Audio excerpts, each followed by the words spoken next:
Have you ever caught yourself trying to prove your worth to people who don't even deserve to be in your life? Have you ever felt exhausted from giving everything and still being ignored? There's a moment when everything changes, and it's not when you scream. It's when you go silent. When you stop begging for respect and start respecting yourself first. In this video, you'll understand what really happens when this internal shift occurs and why it scares those who took advantage of your old version so much. You're about to discover a path of no return, but also the most liberating one. The respect you're missing doesn't come from others. Some people walk into a room and everyone pays attention. It's not because of their clothes or their tone of voice, it's their presence. Meanwhile, others go unnoticed, even when they're screaming for recognition. The curious thing is, this has nothing to do with how much others value you, but with how much you value yourself. When someone crawls around begging for scraps, the world understands that's enough for them, and treats them accordingly. It's like the universe reads your energy before it even hears your words. The mentor looks and says, "You taught the world to ignore you." It sounds harsh, but think about it. How many times have you swallowed what you wanted to say just to avoid conflict? How many times did you say, "It's fine," when everything inside you was screaming, "It's not fine at all"? That coworker who puts you down, that friend who only shows up when they need something, it's not by accident. If you put yourself last, others follow that playbook. Respect is like a reflection in the mirror. It only shows up after you show it first. Want to know a simple exercise that changes this? Start with the basics. Look people in the eye when you speak. Don't lower your voice to seem more acceptable. Say what you think, even if your voice shakes. Write in a notebook, "How would I like to be treated?" And then ask yourself, "Do I treat myself that way?" This reflection, if done with courage, becomes a game changer. But the most impressive thing is what happens when you start listening to yourself. And that's where something comes in that few people are ready to see. The pattern of making yourself small. From a young age, many people learn that being good means being quiet, that whoever makes less noise bothers less, that it's better to avoid conflicts than to stand your ground. And so, without realizing it, many people grow up becoming experts at making themselves small.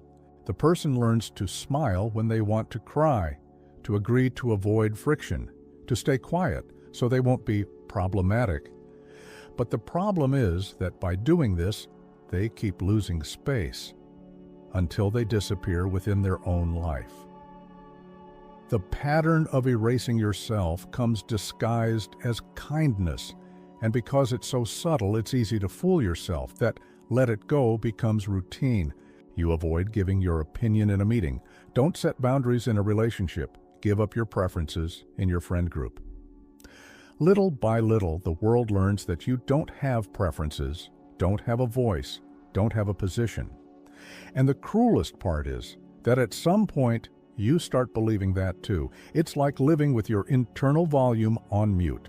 To break this cycle, the first step is listening to your own truth.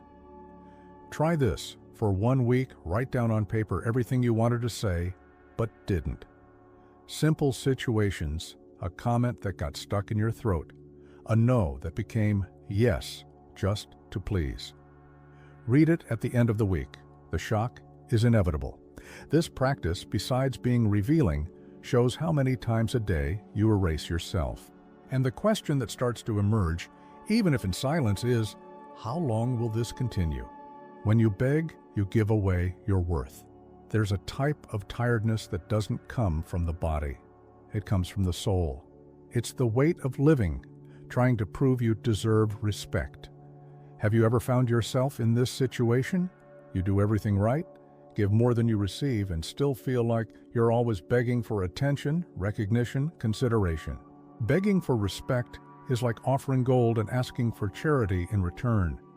Deep down, this attitude screams that you don't believe in your own worth. And whoever doesn't see their own shine lives in someone else's shadow. Whoever begs transfers their own power. It's like handing over the remote control of your life to someone who does not always know how to use it. When you say, "See me, hear me, validate me," you're saying that you alone aren't enough. But here's the point. Respect isn't asked for. It's commanded with presence. And presence isn't about noise, but about clarity. A person who respects themselves walks into a room and without saying a word changes the atmosphere because they know who they are, and that's enough. Want a practical example?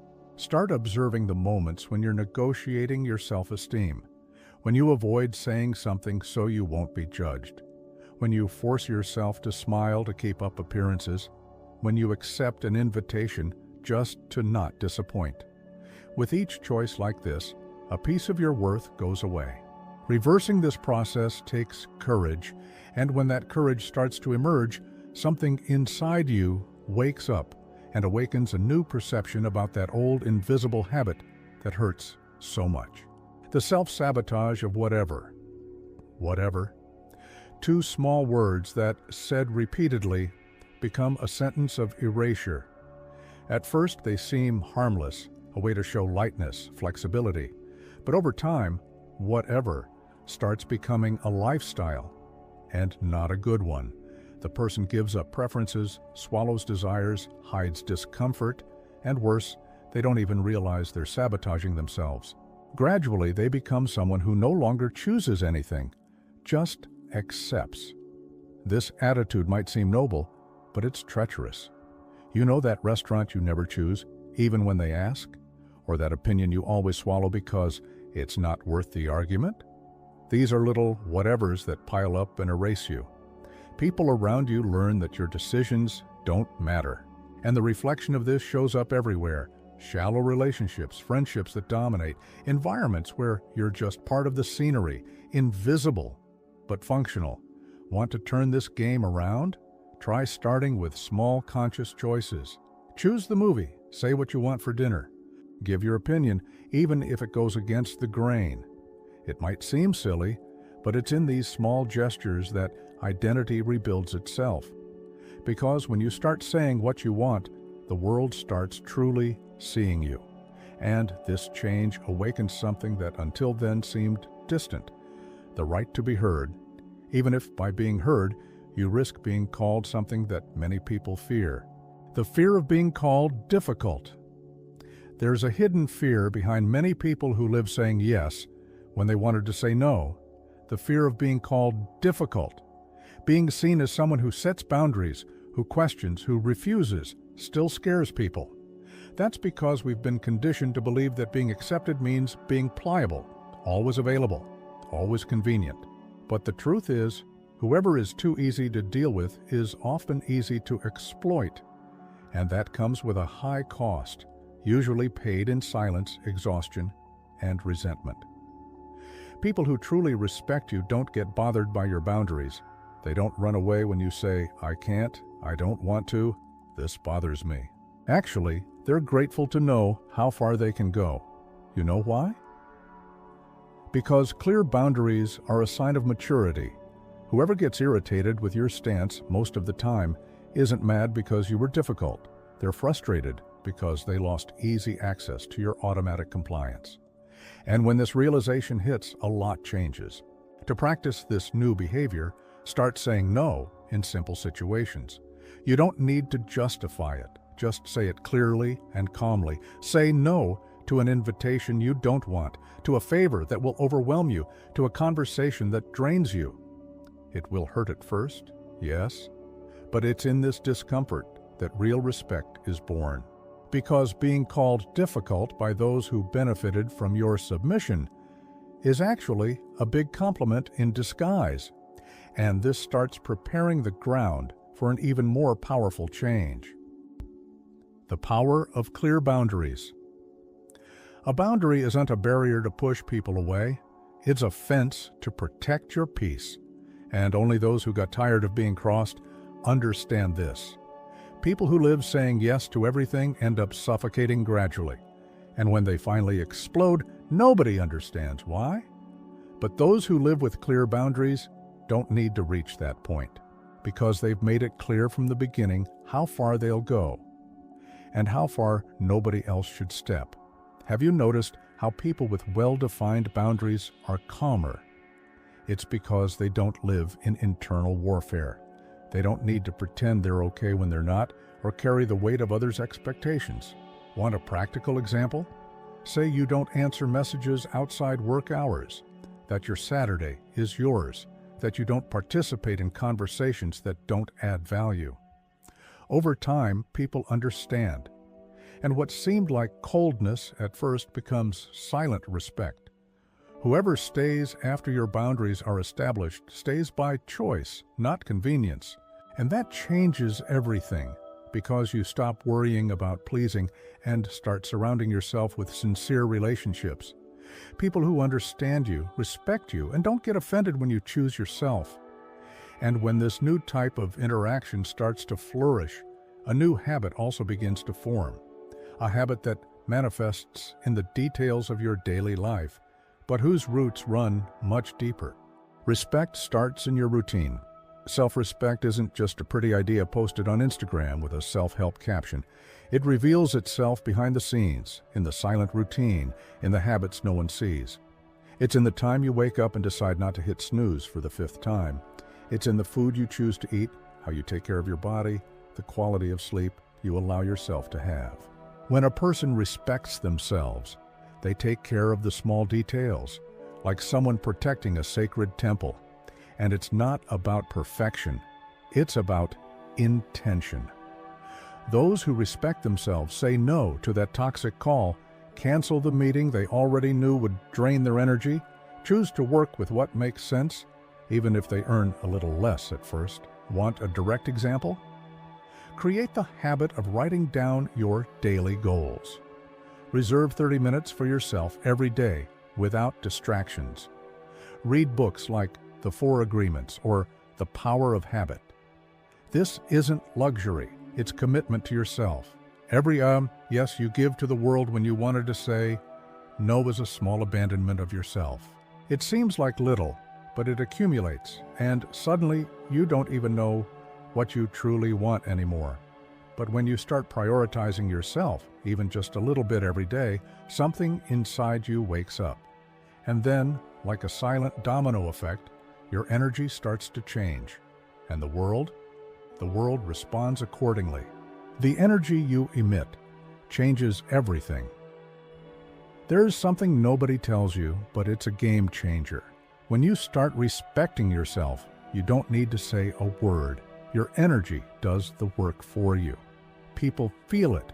It's like your presence carries a new frequency, firmer, more integrated. You don't walk hunched over anymore, don't speak apologizing for existing. You arrive and the environment adjusts, not because you're yelling, but because now you vibrate differently. It's impressive how situations that used to drain you simply start disappearing. That person who always took advantage, gone. That job that treated you as disposable replaces you.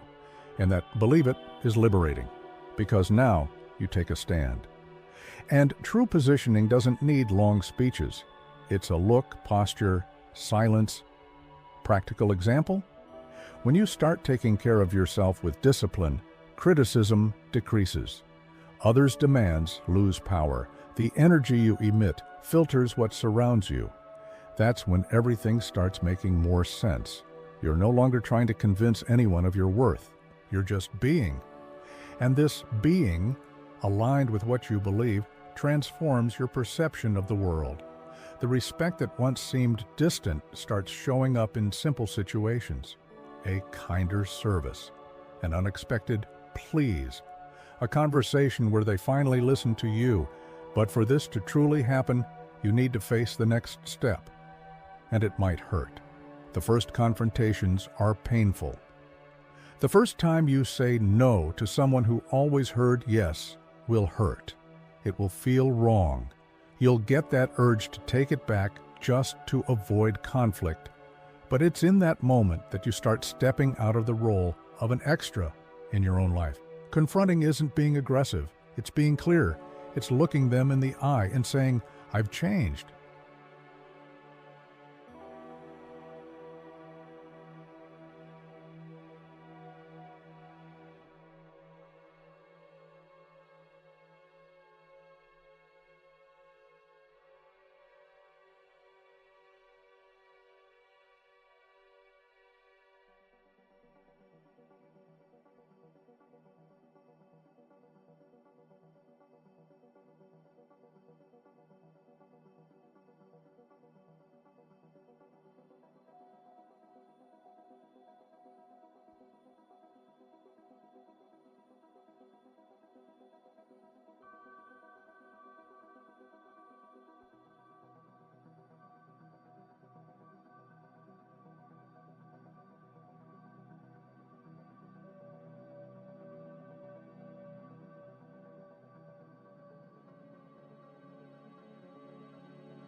The wrong people will distance themselves. And thank God, when you start truly respecting yourself, it doesn't take long for some people to start distancing themselves. Suddenly, that friend who always counted on you only when they needed something disappears. That partner who made you feel small starts accusing you of having changed. And you know what? They're right. You did change. You changed because you got tired of being scenery in other people's stories. Now you're the protagonist. And that bothers those who benefited from your absence. And it's curious how, at first, this distancing hurts. You think, was I too harsh? Did I lose someone important? But with time, clarity comes. What left depended on your submission. They wanted you available, but never whole. Real examples? The friend who only called to vent but never listened to you. The partner who was only affectionate when you gave in. When respect enters, these relationships lose their foundation. And honestly, thank God. The pain of loss in this case is like pulling out a splinter. It hurts in the moment, but brings relief afterward. Because what remains after the cleanup is solid. These are the relationships that see you, consider you, that don't require your diminishment to exist. You start attracting people who respect your boundaries, your truth, your essence. And when this new energy establishes itself, something even more powerful happens, and it doesn't require words to be noticed. Silence becomes your answer. There comes a moment when you no longer need to justify anything. Your absence explains what your words got tired of saying. Silence becomes your most powerful language. That's when you realize that arguing, over-explaining, chasing after those who disrespect you, all of that is wasted energy. The respect you demand in silence with posture and consistency has much more impact than any rehearsed speech. Because whoever learns to stay quiet also learns to preserve themselves. Have you noticed how the wisest people don't talk much? They observe. They know exactly what's no longer worth debating. A practical example. Instead of responding to that passive-aggressive message, you simply don't respond. Instead of insisting with someone who always disregards your opinion, you withdraw. And the curious thing is that the more you stay silent, the louder your presence speaks. People notice something has changed, even if you don't say a single word. This silence isn't coldness, it's emotional strength. It's proof that you no longer need to beg for attention or recognition. You walk lighter, speak only when you feel you'll be heard, and let your attitude guide the conversations. This unsettles those who were used to your old version, the one that tried to justify itself all the time. And it's in this new frequency that a deep liberation begins to happen, more internal than external. Respecting yourself is freeing yourself. The day you stop begging for respect is the same day you stop living for others. It's like a key turns inside. Suddenly, everything changes perspective. What used to keep you up at night now seems small. You start living your truth without needing an audience, without seeking applause. And the most curious thing is that when you stop trying to please the world starts seeing you with different eyes. This liberation isn't loud. It comes in simple but profound gestures. You refuse invitations that don't serve you well without guilt. You take care of your health with respect, not obligation. You say no firmly and continue loving lightly. Example? The person who decides to leave a relationship where they were diminished, even with fear. Or someone who finally chooses to pursue a career they love, despite criticism. Respecting yourself is this silent act of courage that transforms life from within. And the impact of this goes far beyond what can be seen. Those who respect themselves teach the world to do the same, not with demands, but with example. It's the energy that's transmitted when you enter a room and don't need to say anything to be taken seriously. It's the tranquility of knowing you're aligned with yourself. And when this happens, something bigger opens up. A new cycle, where everything that seemed distant finally starts coming closer. Now that you understand what happens when you stop begging for respect, the question that remains is, will you continue putting yourself second, Or will you start treating yourself as a priority? Because at the end of the day, nobody will give you the respect you don't give yourself. Everything changes when you change. And change begins with a silent but firm choice, putting yourself at the center of your own life. Start small. Set a boundary today. Say that no that's stuck in your throat. Take care of your body like someone caring for a temple. Look into your own eyes with tenderness and firmness. You don't need to please everyone. You just need to be true to yourself. And tell me, in what part of your life do you feel you're betraying yourself? What boundary do you need to establish now? Leave it here in the comments. I want to read your story, respond to you, accompany you in this process. And if this video made sense to you, subscribe to the channel and turn on notifications. There's much more coming about self-awareness, self-respect, and transformation. And go ahead and watch this other video here on the screen. It'll show you the next step in this journey.